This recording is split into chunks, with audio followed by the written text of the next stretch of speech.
So this slide, root chakra sees life as discrete events, such as, oh, we had a fight and now the fight's over.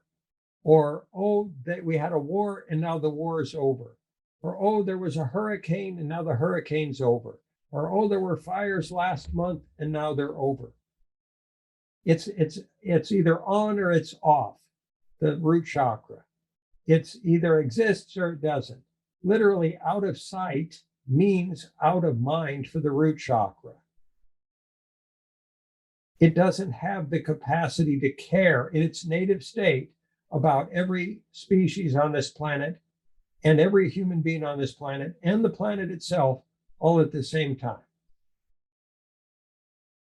It can be evolved to have that capacity. Every one of you has the potential to do that. And that said, that's not what has been modeled tribally, familially, egocentrically, or even spiritually on this planet for the most part. Meaning religions do not teach us to operate that way. The root chakra can be brought to consciousness. And once it's brought to consciousness, it can operate from ever-evolving understanding, which is far beyond just learning.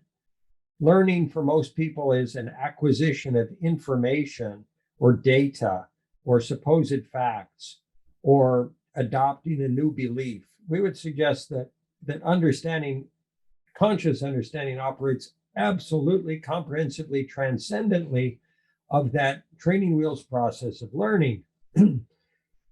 So we can bring the light to the root chakra and dissolve all of the conditioning from this lifetime and all past lifetimes. And if we do that, then the root chakra can understand and thus operate transcendently of all prior modalities of glacial experiential learning. So the patterns that are stored in the chakras cannot learn in any substantive way. They can acquire information. The ego is constantly co-opting information. For example, if someone has a spiritual ego that says, I'm a spiritual person and I'm higher and better than other people and I know more than they do and I'm an authority and I've got power and they don't know what they're talking about. They need to do what I tell them to do, which is all crap, by the way. We're sorry for being crass.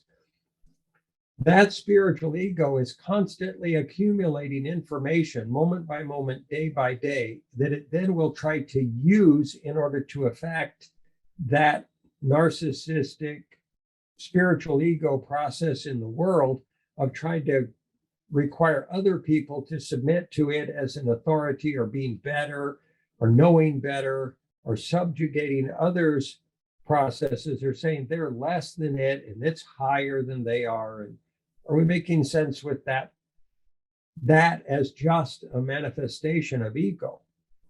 So that process is just a complexification of the root chakra fear process, trying to be in control of other people or dominate them or compete against them or make them less than or be better than or be special or appear higher or better than somebody else in some way, so that their subconscious ego process can feel safer in the world and feed upon other people and generate a monetization dynamic quite often that says, if I'm more spiritually higher, better than other people, then I can make money off of that superiority. And I can, the I, we're using the word I consciously here, and we're role playing and saying it, that I gets to go out and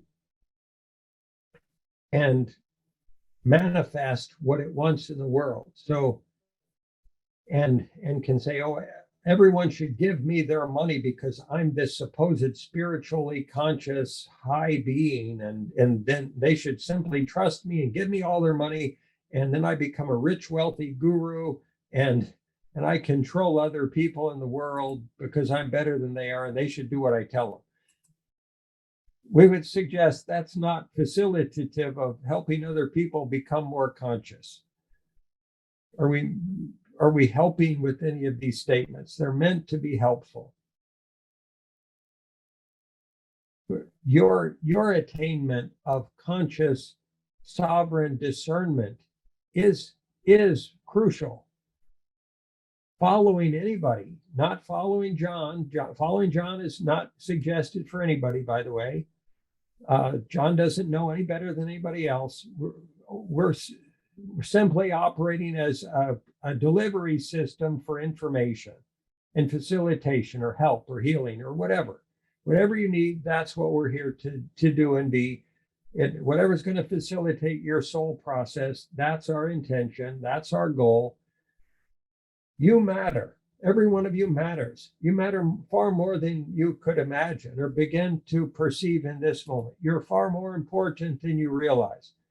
Every moment, every thought, every decision you make, every feeling you have, every understanding you arrive at is vital. It's crucial. It's